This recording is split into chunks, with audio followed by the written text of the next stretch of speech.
Howdy y'all, it's Jack Decker. Welcome to the Daily Decker. I'm sorry if I sound tired for y'all.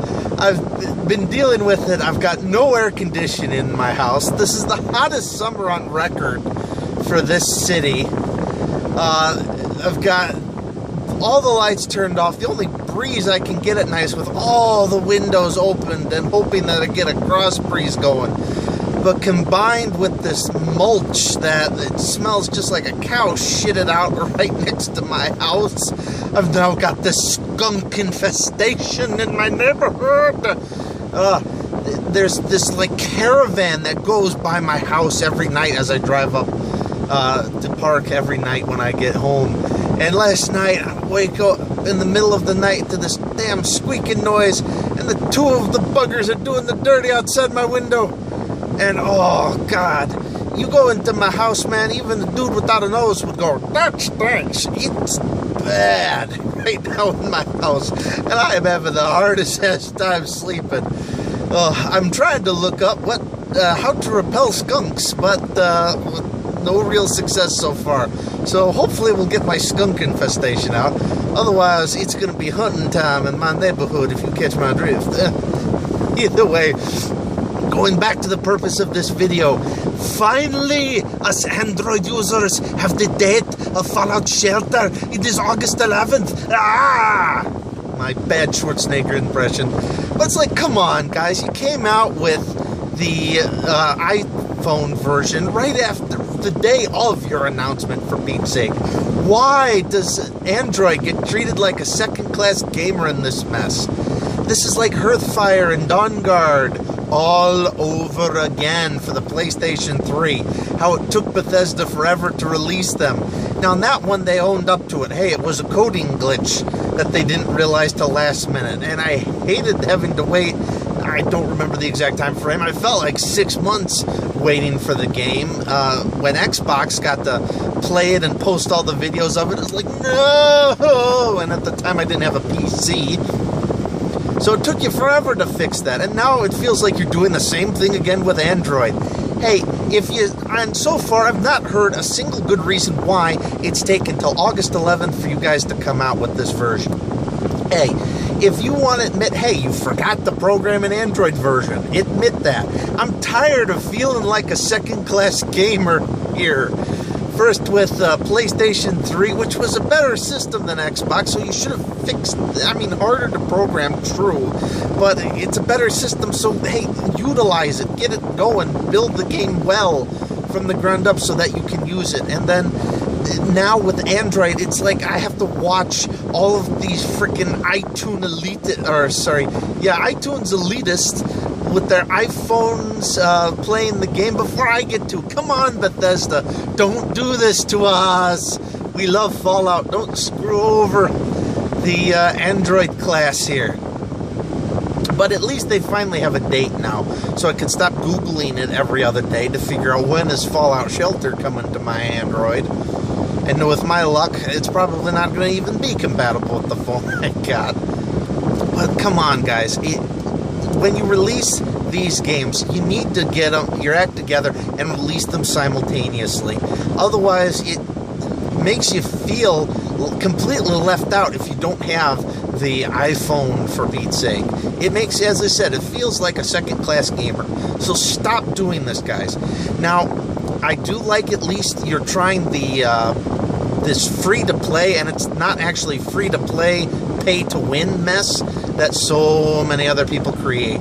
That you actually have offline gaming functionality out of it, and just go, hey, let's have people just pay a couple bucks when they feel like it. They made, I think one report I saw, $5 million in the opening week off of the iPhone users, off of this new method. I mean, like, come on, that is great, guys. They've finally got a new free-to-play method that gets them enough money to, hey, let's invest in these mobile games, but not screw over the gamers by having you have to fork over a fortune every day in order to win it. The only game I've ever actually paid money for was one that let you remove ads, and I think that was $2. I'm like, okay, $2 to remove ads, I'll pay that. and another one which was that Zombies Run game for your iPhone. So you get all of these added tracks when you go run at the gym, the few times that I do. And that's all I want out of a game. But it's an offline game, though, and you pay for those audio tracks to put in with your music playlist when you go to the gym. I like that idea. This offline functionality, and when I can't wait to be able to play it August 11th. Come on, guys. So thankfully, and Fallout Shelter is coming our way. They also have the new Fallout Anthology. I can't believe I forked over $50 for 5 games I already own just because I want the collector's edition and the mini nuke. Yeah, I'm not one to rebuy games usually for the collector's edition, but this time I will, because it's Fallout, man. It's a great series.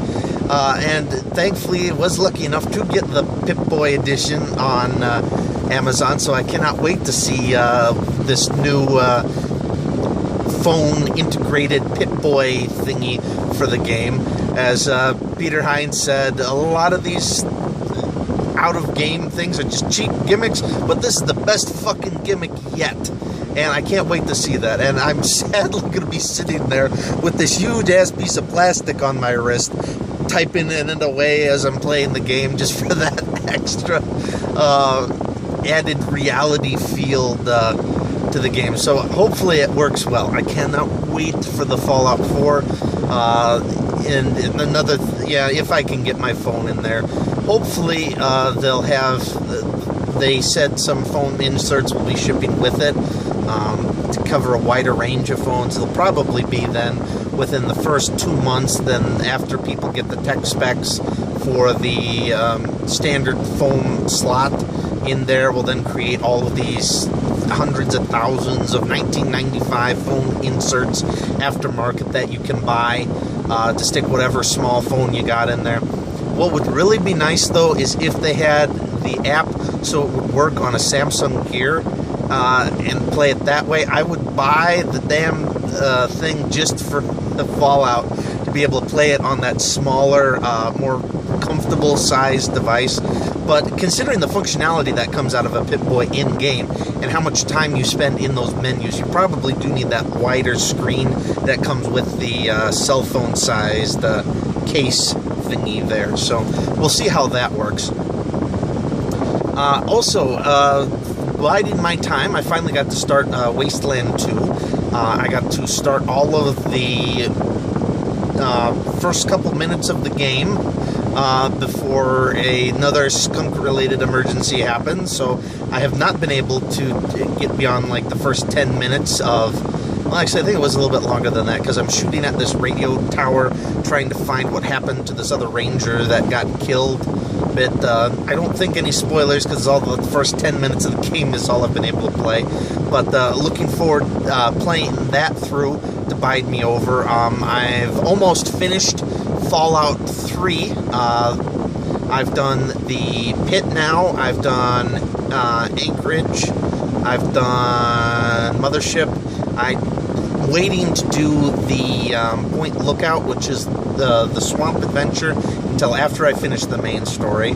I've finished it one time before, but if you've seen any of the other videos, you know that I am restarting Fallout 3 from the beginning also to get up. I've been able to get to Project Purity, where the Enclave take it over, and I need to sneak through Little Lamplight to get to one of the vaults. Unfortunately, I haven't done that yet. I ended up cheating again, sadly. I know. Just because I wanted to actually get up to the door of Little Lamplight, because it will jump up to 3,000 rads per second, and you have to do it quick. I couldn't get there in time before I died from radiation exposure the first time, so I ended up cheating just to unlock the one location, saying that I visited it in the map menu. That was crazy, though. I've never been in any environment in any of the Fallout games where the rad levels jumped up that high, and that's with Rad-X, Med-X, and the radiation suit and everything. And I actually had to take the radiation suit off the first time, because you had to keep on battling the super mutants that are guarding the doorway. And then I found out after I cheated to get into that spot, you can't even open the vault anyway from that location. So it's kind of cheap, Bethesda, for putting the doorway there, so you want to get them all, to borrow a Pokemon phrase, all the locations on your map, and you can't even access it in the standard playthrough. But that's going along better. What else was I doing lately as well? Oh yes, another game got interested into. This one is an alpha state still. It'll be coming out later this year in fourth quarter of 2015. It's called Prison Architect. For any of you who remember the old Tycoon games, it's kind of like in that category where you build up your prison from scratch, and then you micro control it, macro control it, just do all the design specs, make money holding prisoners. A political commentary on the prison industrial complex, maybe. But you build up this prison and then you make money holding the prisoners. But it's nice because the graphics aren't spectacular. It's these little corny, little almost South Park looking characters that are going around screen. But because of the graphics wise, it's not as spectacular or anything, but the gameplay is actually quite nice because there's even for an alpha, this is the final stage of the alpha before it's going to actually release. You can get it through Steam, through their Greenlight project. This is a lot of functionality for an alpha game. You get huge maps. The prisons get very complicated at later levels as you unlock all this technology, and then can add all these different types of specialists, special prison cells, special guards and equipment that make your life easier. Just don't accidentally build your prison to house 20 guys and then accidentally hit accept all incoming prisoners, because then you'll get 200 prisoners in a 20-man prison. I had riots going on in the darn thing for the better part of a day and a half straight, because you put them all in this little holding cell area that's designed to hold 10 guys, and instead you've got 200 of them in there. It kind of starts a riot pretty quick. You have to call in your SWAT teams and then strategically deploy them so they're standing in this holding cell area, beating the crap out of all the prisoners because they keep rioting all over the place. It was not the best thought-out plan ever. But thankfully it's a video game, so nobody's actually getting hurt. But it could. Too bad this was included in the Stanford prison experience. Yeah, let's kettle them all into a 20-foot by 20-foot room with 200 guys and have them fight to the death each other. But the game itself, as long as you don't make that mistake, is pretty nice, pretty rewarding. If you like those micromanaged sandbox construction games, one of my favorite was Office Tycoon, though I wish they had gone so much more in-depth with that game of what you could have done, more complicated. It felt kind of superficial. This solves that mess, even if it's not the Office Tycoon environment, which I would prefer, since it's a prison that you're building. I like the connectivity of all the items that go into each other that you have to interconnect and build and strategically plan out and everything, and it's a very fun game for me who likes those style micromanaging building games, sort of like Minecraft, where you build up all those individual structures and plateaus and devices and such. But this one, you get the added benefit of then trying to actually corral everybody as they do their independent little thingies all day long. Type thing. I like the view of my hands running through the screen there. Sorry, as you can tell, I haven't had much sleep. And then the last game I finally got to play on Steam, this one I saw while watching Markiplier, was Holy Potatoes, a weapon shop. A corny little name, but I think it's a little overpriced at $15 through Steam. Definitely wait for a good Steam sale. It's feels kind of like a mobile game, actually, but for PC. I mean, it does have more functionality than most mobile games do, so it does have a wider environment, better graphics, but it just feels like a over-glorified mobile game that I would have preferred, like, playing on my phone during my 15-minute breaks in between work sessions. And I think I would have been more successful that way, and I would have bought it for, again, a little bit less than the 15 that they're asking for, but played it that way and had a lot of success for it.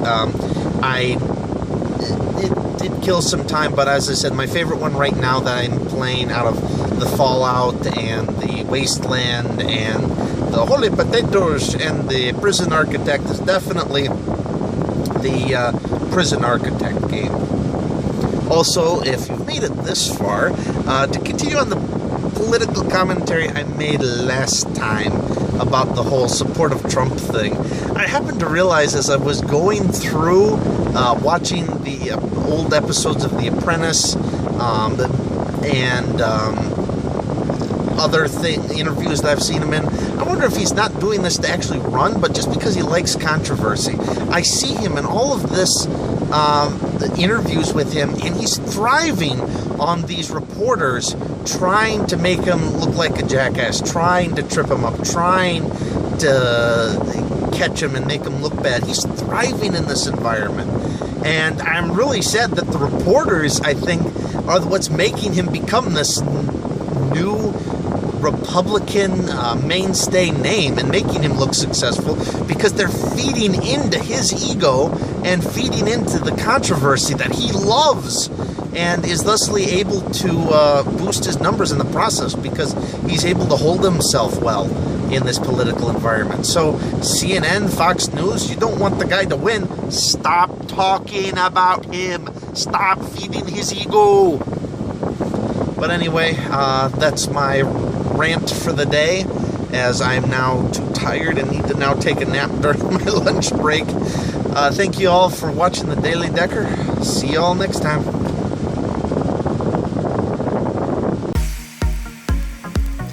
Thank you for listening to the Daily Decker. I hope you all got your daily dose of news. I know it's not daily yet, but we're working on that, so give us some time, okay? Thank you for watching, listening, or however you absorb your media, maybe intravenously. Please, if you like the video, please hit the like button below. If you want to help support us so that we know we have some loyal fans following us, hit that big red subscribe button. And if nothing else, just post some comments below. Hope you guys enjoyed the video. See you next time.